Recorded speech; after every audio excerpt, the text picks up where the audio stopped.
everybody, and in today's video we are going to be looking at installing sort of like a Windows ecosystem on a server. Now I'm using a Hewlett-Packard ProLiant DL360 G6 from 2010. It has, well, basically 2.4 gigahertz CPUs. It's got two of those and 24 gigabytes of RAM. As you can see if I go processors, they're Xeon E5530s, and yeah, they're basically two of them. Now with the Windows ecosystem, I'm going to be running Windows 10 and Windows Server 2008 R2. I'm downloading Windows Server 2008 R2 to start off with because I kind of want to show you guys the process of setting it up and then upgrading it to 2012 and then to 2016. Well, I believe you have to go into 2012, then 2012 R2. But I'll show you how to go from 2008 R2 to 2016. And as you can see, we've got Windows 10. I've set one up, and we'll do one more later. So, let's start with Windows 10. Power it on. Open console. Now I'm using VMware ESXi. It's some virtualization software built for like servers and stuff. You just install it and it's a hypervisor server. And for the Windows side of things, I'm using a vSphere client to connect to my ESXi. Now I'll change the time and currency format to Australia because that's where I live. We'll find that, Australia, and click next. Install now. And as you can hear, I don't know if you can hear, but you can probably hear the server in the background just humming away. Now, I am going to skip ahead with the product key, and I'll see you when I'm done.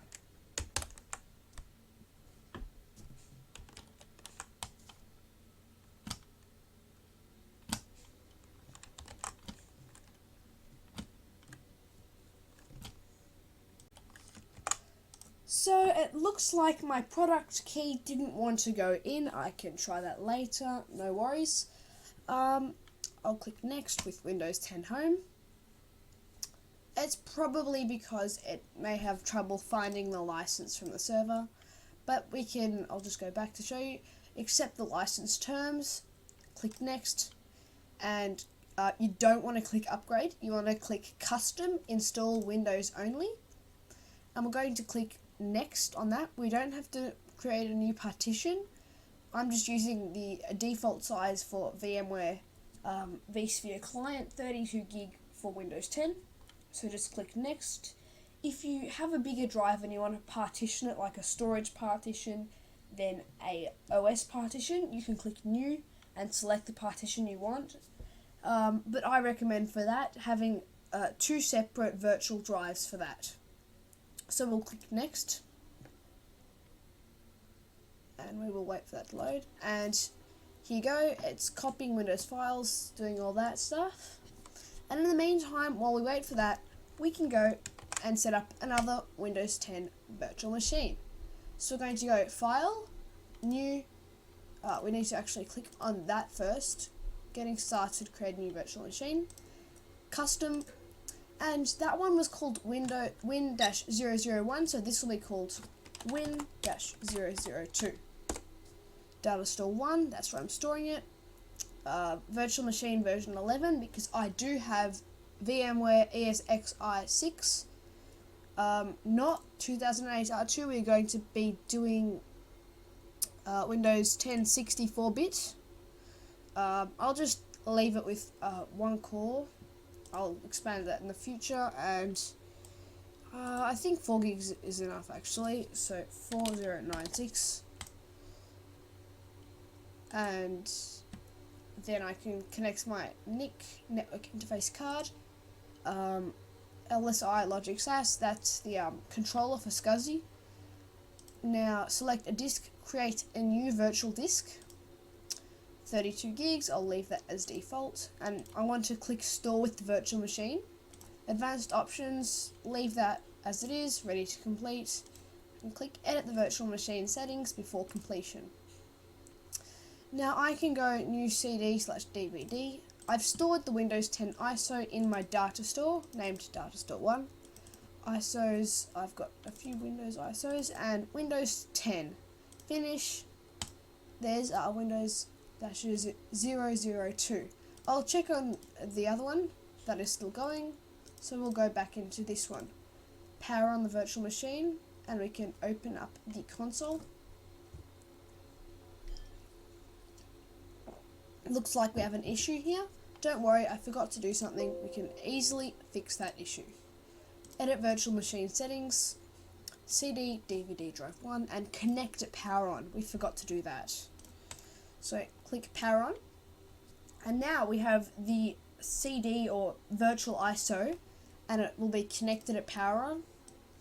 So as you can see, that's booted into Microsoft Windows 10 here.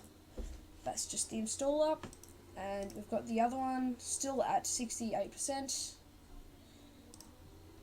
Alright, so once we've got both of them doing, I've still got Chrome downloading, Windows Server 2008 R2 downloading on Chrome.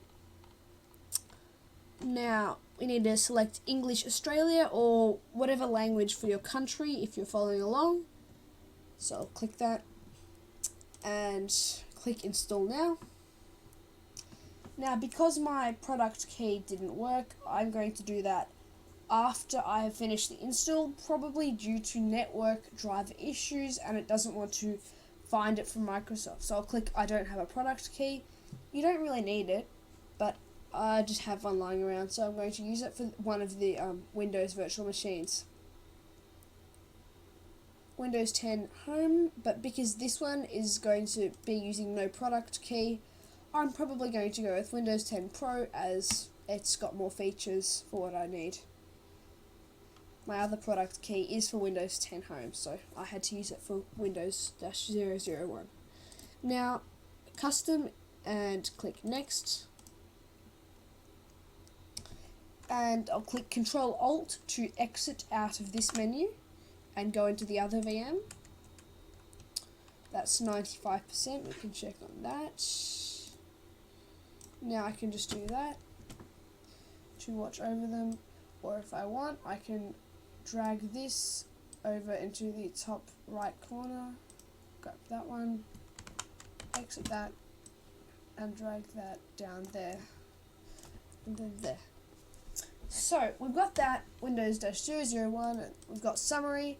Now this will tell me how much it's using of the memory. Here we go, consumed 4.04 gigs, all that.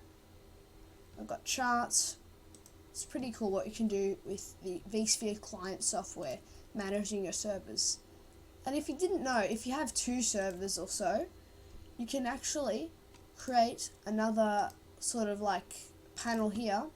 So this is my IP for this server, 192.168.1.215. You can have another server, and if you'd like, you can bridge them with the network and stuff. So you can have like one server with all the server Windows OSs and one with the host operating systems.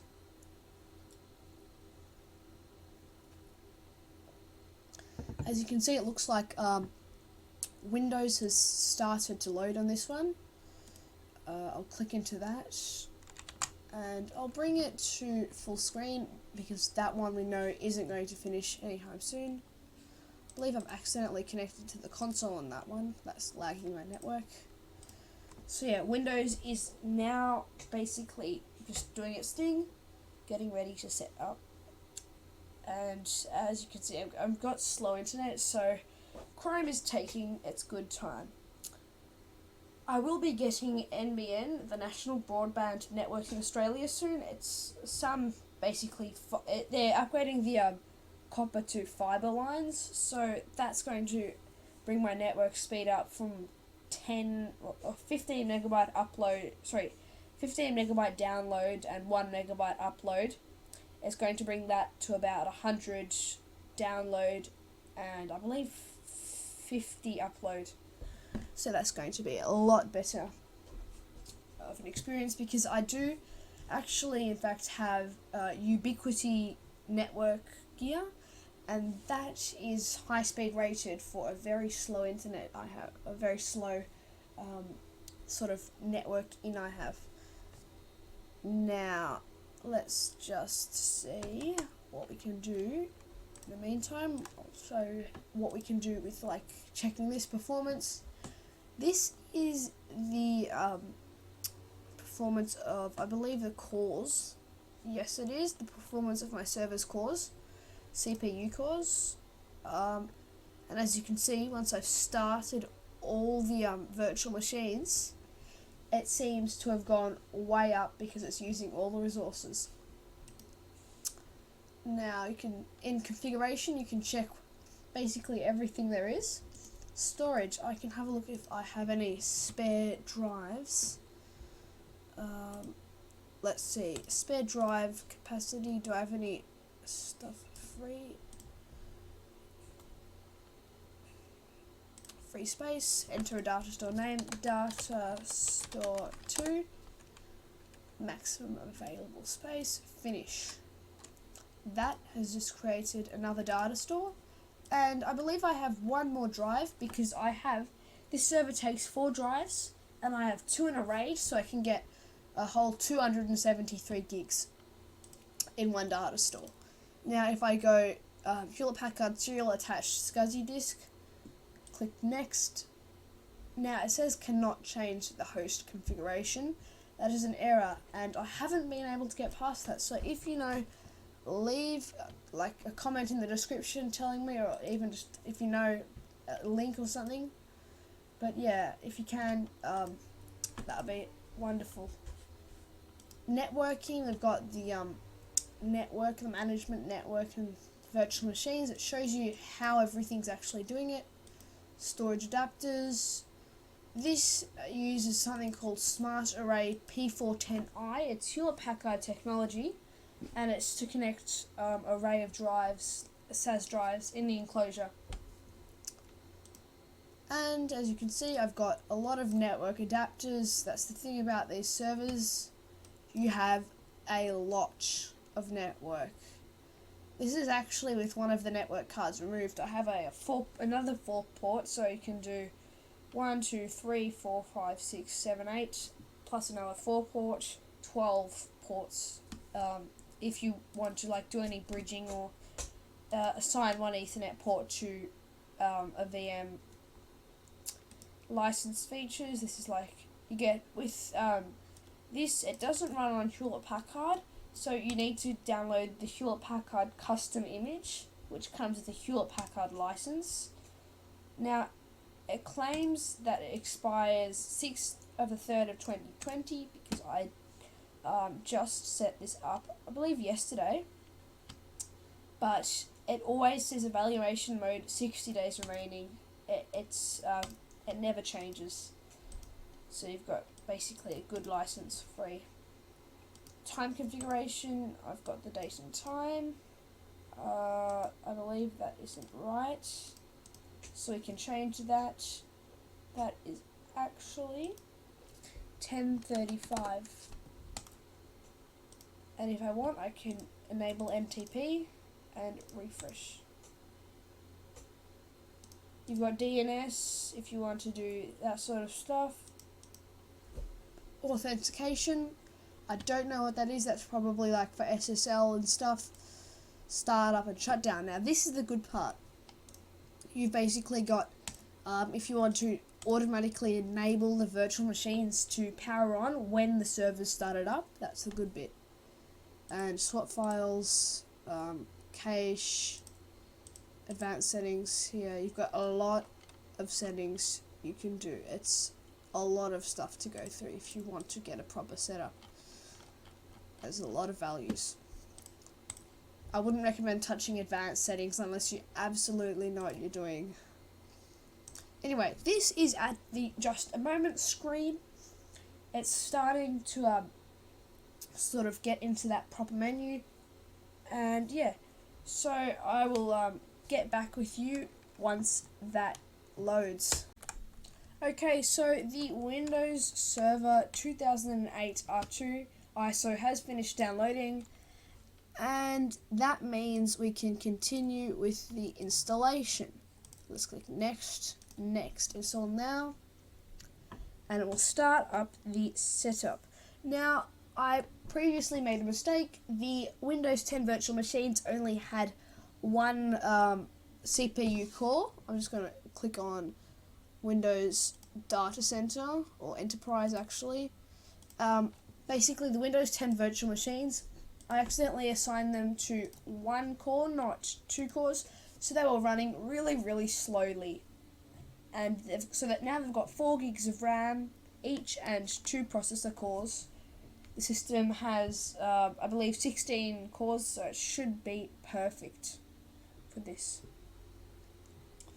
I may also do a tutorial one day on how to set up a server as a Blender render sort of server, because this does have 2 Xeon CPUs, and Xeons are wonderful when you're doing CPU based rendering for Blender. Now it's just setting out Windows. In the meantime, we can go back to the vSphere client. I'll power on that one, power on that one, open a console, and I'll open a console. Now I haven't installed what's it called, the VMware tools on this machine yet. I'll try and full screen this. It's not a full screen, but I haven't installed VMware tools on this machine yet. We can also change the resolution up a bit so it doesn't look horribly small. That's still going, and that we can full screen, but no, it doesn't want to be full screened. So we'll change the resolution up. It's still taking a while to load. But yeah, it's going to be a lot nicer rather than having a tiny, I believe 1024 by 768. I recently got a 2560 by 1440 pixel monitor. It's 2K. It's a ViewSonic model, 32 inches. So it's a lot harder to see the smaller things at this size. So I'll have to change that very soon. Now we'll wait for that to load. It looks like it's trying to configure itself with the extra processor core because we just installed that. It looks like that's doing that, and this is still going with Windows. And as I mentioned, I'll get back to you once this finishes. Okay, so it has finally loaded in. That has taken a while. And let's start. It says let's start with region. Is this right? So we're going to click Australia because I am in Australia, of course. It's going into the basics menu. Now I'm going to do this trick. It's VM. This works for any computer, even when it's outside of a virtual machine. It's because of Microsoft always asks you to connect the well, if the network card's connected and all like connected to the internet during this setup, it's going to make you add a Microsoft account. Now, I don't like that, and it's not really a good thing. They used to have it so you could skip the Microsoft account, but they don't let you do that anymore. So all you have to do is plug out your network card. For me, I've just disabled the network card in the virtual machine. And it's going to this screen, just a moment, and network. So it's going to try and ping the network, see if it can get any results, but it doesn't look like it can. I'll have a look on the other machine here. That doesn't look like it is up to anything. So let's see what settings we can change here in the thing. So you can't change any of the hard drive settings. You can do CD drive and all that, hard drive. But yeah, that is not connected, so I've turned that off. Options, we've got the virtual machine name, tools, shut down, all of that stuff. And it's got logging, that's good. That's a feature of VMware that's really nice. You can log whatever happens. Alright, let's connect you to a network. I haven't actually seen that before. So to finish setup, you'll need to connect to the internet. It looks like it's trying to load something, but it may just be trying to wait for the internet. We'll give it a few seconds and we'll see what it does. Here we go. I don't have internet. We click that and it thinks you don't have internet, but once you do this, continue with limited setup. It claims if you have a Microsoft account, your computer's way more secure, but I don't really think any of that's right. So we'll wait for this to load. It looks like it's saying just a moment. And here you go, it's rebooted, and I believe it's going to take us to the second bit of the setup, or the operating system itself. Now, I only just read that Microsoft isn't looking at making any more Windows operating systems. They're looking at just staying with Windows 10 and continually upgrading it throughout the years. It seems like an okay idea, but I am just still wondering about how they're going to eventually keep up with the old processors and basically new processor support basically. Now it's saying just a moment again. Let's wait for that. It looks like it's loaded a bar down the bottom and the top, so it's taking us back to the second part of the setup. Who's going to use this PC? I'll just write my name and a password.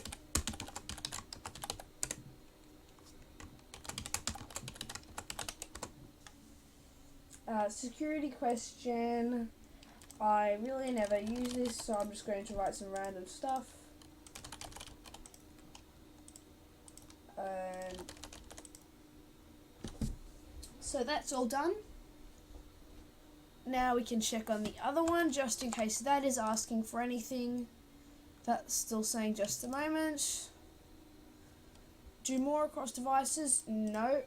And here you're going to want to disable every privacy setting there is when it asks for it. Decline, I don't want Cortana. This is a virtual machine, don't need that. And we'll wait for it. Disable. It doesn't want to do it. Disable, disable, disable, disable, disable, disable. They seem to try and convince you to keep it enabled so they can track you and do whatever they want. Now also, when you want to change the default browser in Windows, I've noticed that it says, or when you want to change the default software, it's like, stick with Microsoft, we're better than anyone else basically. They're trying to keep everything on so they can get the most money possible and sort of, I don't know, it's a good idea but a bad idea, because it's just going to deter more people from the proper software they want to use. Now, you can hear the server humming away. Let's check if the other one is up to anything. Still just a moment. This might take several minutes. I've never had it taking more than 2 minutes, so let's see if it does.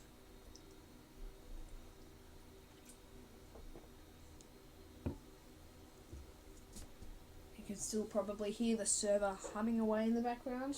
It's got some like 18 fans in it. They're really loud when it's at full power. This is at low performance mode and it's not even on the highest fan setting. So it gets really loud.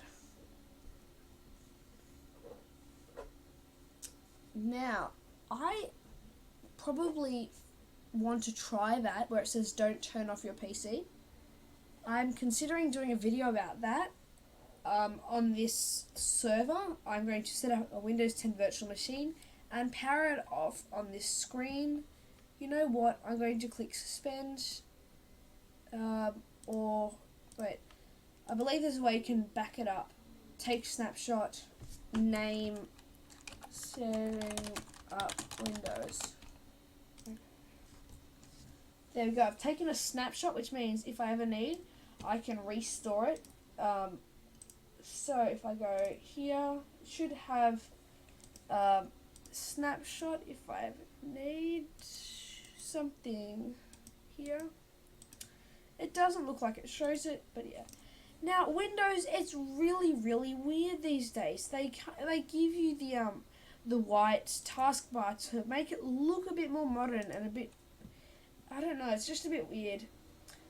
I believe also when you've got the network disconnected, sometimes you're able to go to the personalization, and no, it doesn't let you. Yeah. It's horrible how they make you stick with this white taskbar. It looks really bad. But you can do a workaround with the background. You just go into File Explorer. That's a bit slow. File Explorer, pretend there's like a file there. Can I create a bitmap image? So this could be like a new bitmap image. And usually you can go set as desktop background. Obviously this doesn't have anything in it, so it's not going to set it as the background.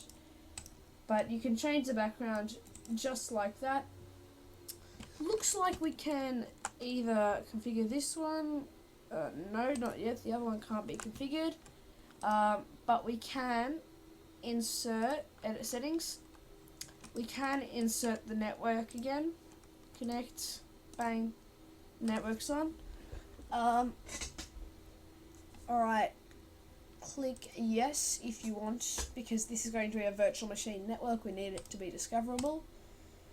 Now this forces you, again, it forces you to try and set up a Microsoft account, but it's just like, it tries to keep reminding you until you do it, but it's okay. Now let's double check that this, no, the other one can't be set up yet. Skip for now. Now, let's see. It also, Windows also tries to install games like Candy Crush and stuff when you're not looking, so you need to watch out for that. But we actually have to go into something called VMware Tools. So, where is it? Guest, install or upgrade VMware Tools. And it is connected, I believe. Here we go, VMware Tools.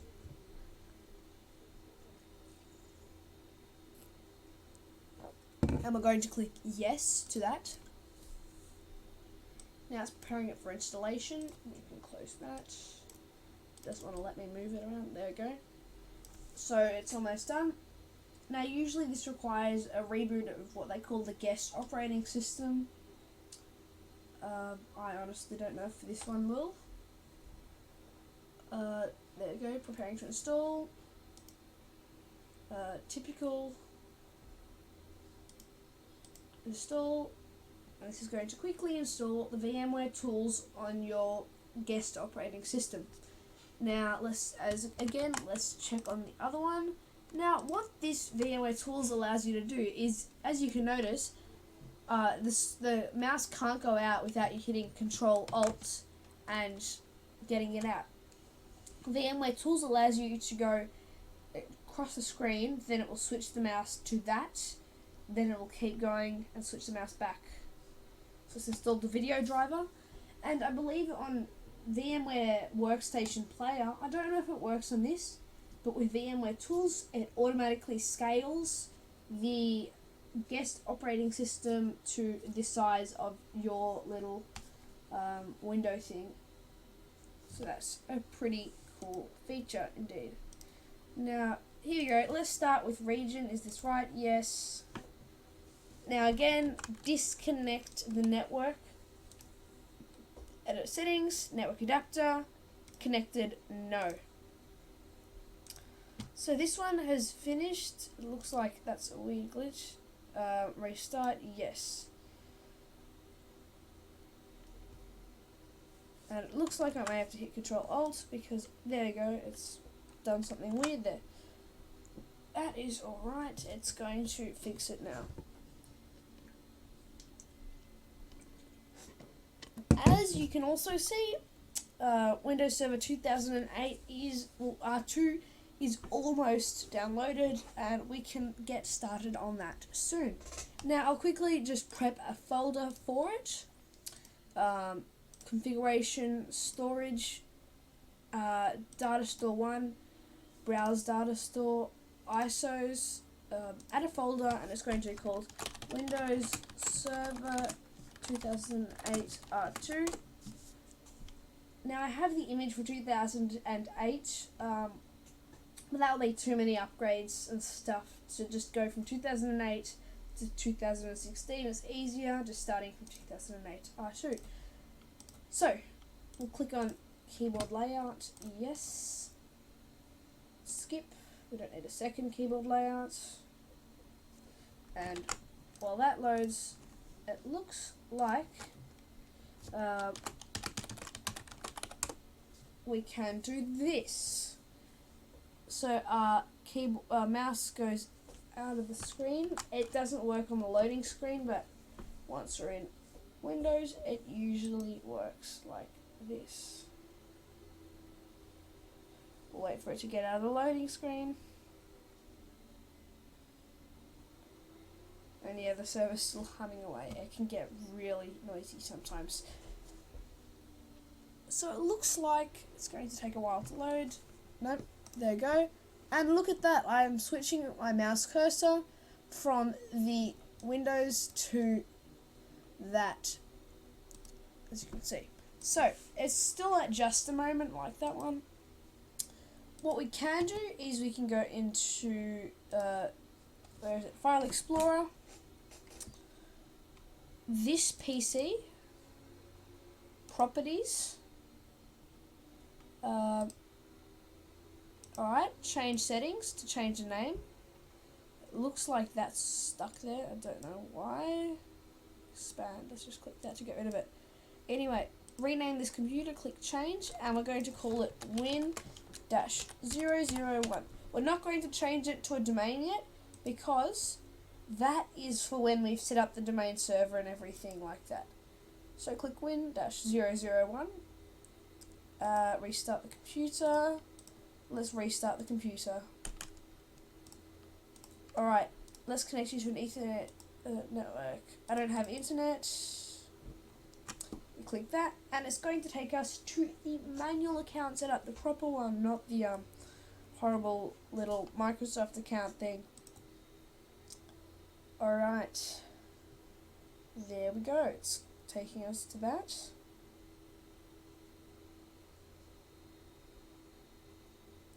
Now I've recently got a new computer. I'm going to do a build guides, not a build guide, sorry, a review soon. If you want to know the specs, it's got Corsair Vengeance LPX DDR4 3000 MHz RAM, 16 gigs of it, a Ryzen 5 3600. I was going to get the X model, but it was out of stock. I have a Gigabyte Aorus X570 Elite Wi-Fi and a Corsair RM550X. For the graphics card, because the Ryzen doesn't have inbuilt graphics, I'm temporarily using a NVIDIA GT710, but soon that will be upgraded to probably a RX 580 or 570. I don't honestly like NVIDIA's low-end graphics cards that much. They don't perform as well. They were good when you did cryptocurrency mining, but these days you're better off getting AMD's RX 580 for low-end. If you're looking to spend a bit more budget on it, it's best to get the RX 5800. You can even get the RX 570 if you'd like. But this is reloaded, as you can see. And I'll enter my password. Oops, entered the wrong one. Okay, so it doesn't work with the mouse thing there when you're logging in, but let's see what this is doing. Still loading with the network. So I'll do what I did on the other virtual machine, and I'll get back to you once Windows Server 2008 R2 is downloaded. So I've set up a password for Windows Server 2008 and all of that. I'm going to enable remote desktop just to make it a bit easier. Actually, I want to click running any version of remote desktop. Or on this page, I'm going to leave do not show this window just because I'm going to use the add roles and add features in the next sort of episode in the series, because we are going to be setting up a domain controller and linking Windows to the server in the next episode. Next episode we will also be sort of having user home drives. We'll be setting that up, and even some shared storage where certain users with certain roles can do certain things. So looks like that's alright. We'll change the Windows name quickly. Win dash SRV standing for server dash 001. There we go. It's going to ask for a reboot once that finishes loading. We're not going to reboot this because I'll just shut it down and we can turn it on next time. I'm going to see if it wants any updates, because this is an old version of Windows. I believe it won't because I just downloaded this and this is the latest version. Windows Update encountered an error. Anyway, we can quickly set a static IP.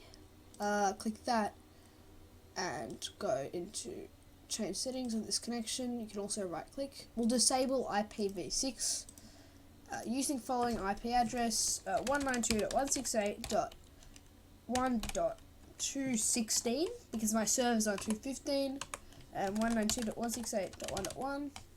For the DNS server I'm going to be using Google 8.8.8.8 and 8.8.4.4, and that's going to go okay. We'll shut down. Now Windows Server I believe asks for a reason. You don't really need to do anything, just enter a bunch of random letters and it will let you shut down. Okay, once that is done, we're going to now go this one. This is number 2, so I haven't set up this one as much, but weirdly enough, it's come with the black and white taskbar. It's the same image and everything, same setup. I believe it just comes like that with Windows 10 Professional when you set it up like that, because I've tried it in other virtual machines and it always does that with Windows 10 Professional. So if you want the black and white, you're going to need to get a license key for that. And for some reason my license key isn't working on the other one. So what was I going to do? We're going to click on network here, network and internet settings, change adapter options, click that, change settings of this connection, or you can also right click and click properties, disable IPv6, we don't want that, use the following IP address. So the other one was, the server was 216, so 192.168.1. I believe it's 218 because this is number 2, so 192.168, missed that, 192.168.1.1, Google 8.8.8.8, 8.8.4.4, and as you can see, we've got that. So we just want to click on that. We can shut that one down now. And I believe we should be able to shut down the server after we get this one done. So the last one, Win-001. Open the console for that. Is that already open? Yes, it looks like it is, but it's a glitch sometimes, so you close the console and then open it again. So that should be loaded. I'm going to quickly log in. And we can do that. Now in the next episode I'll also show you how to disable that show password little icon thing if you want to not let people snoop in your passwords. That's another thing I could show if you'd like. Let's go change adapter options. Let's get into that menu. Now instead of going into the other one through here, we can just click properties. and we're going to go disable IPv6, IPv4, following IP address 192.168.1.217 because it's the first one after the server. We'll enter the gateway, and DNS, which is Google 8.8.8.8. You could also use, I believe it's called Cloudflare, which is 1.1.1.1, and then there's like 1.1.0.0 or 0. Something like that. Just put in whatever DNS server you use, but soon we will change that, because soon this will be changed to the IP address of the Windows server. We won't do that yet, and guys, if you have a few computers and you want to follow along with this, you don't have to do it in a virtual machine environment. You can actually do it with physical computers and follow along, basically doing what I show you on each computer in the actual computer physically. So yeah guys, I hope you enjoyed this episode. Stay tuned for the next episode of the series, where I'll show you how to set up a domain controller, how to create user home drives and network shares with certain permissions, and yeah. Alright, don't forget to leave it a like and subscribe, and I'll see you next time.